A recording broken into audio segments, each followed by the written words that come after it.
अब 5.3 का 13th question देखिए, इसमें क्या बोला गया है, सम ऑफ फर्स्ट 15 मल्टीपल्स ऑफ 8 बताना है आपको, ठीक है। 15 मल्टीपल्स ऑफ 8, तो हम 8 के मल्टीपल्स देख लेते हैं पहले, ठीक है। तो हम लिख लेते हैं multiples of 8, multiples of 8 are, मतलब देखो हिंदी में अगर बात करें तो 8 के जो पहले 15 गुणज हैं उनका हमें योगफल निकालना है बेटा। तो 8 के गुणज कौन कौन से होंगे, मल्टीपल्स कौन कौन से होंगे, 8 होगा, 16 होगा, 24 होगा, इस ढंग से आते जाएंगे।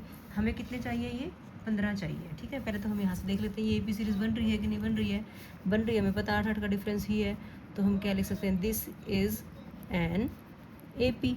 अगर ये ए पी है तो यहाँ पे ए देखो कितना है, 8 है, और डी भी कितना होगा, 8 ही होगा ना, क्योंकि 8 के मल्टीपल्स की बात कर रहे हैं, 8 के पहाड़े की संख्याओं की बात कर रहे हैं ना, और n कितना है हमारे पास 15 है, ठीक है। अब हमें क्या निकालना है, तो अब हमें क्या निकालना है, एस एन निकालना है, n/2 into 2a plus n-1 into D.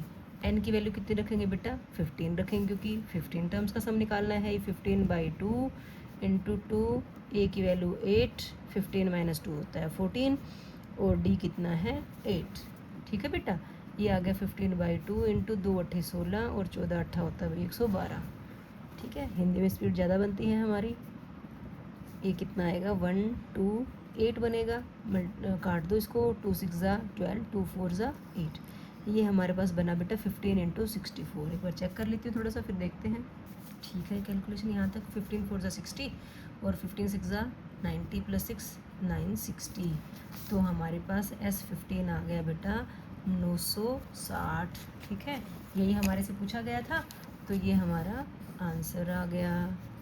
I hope आपको अच्छे से समझ में आ गया होगा। दोबारा देख लो, 8 के मल्टीपल्स की बात कर रहा था, 8 के गुणज कितने, 15, तो हमने कुछ गुणज देखे, तो ये ए पी सीरीज़ बना रहे थे, ए पी सीरीज़ है तो ए डी देख लिया हमने, एन इसने कहीं रखा था 15 है, 15 टर्म्स का सम निकालना था ना, तो एन की जगह 15, एस एन का फॉर्मूला लगाया, एन की, ए की और डी की सबकी वैल्यूज पुट करी, और हमने अपना आंसर निकाल दिया, ठीक है बेटा। इसके साथ ही 13 क्वेश्चन कंप्लीट हो जाता है हमारा।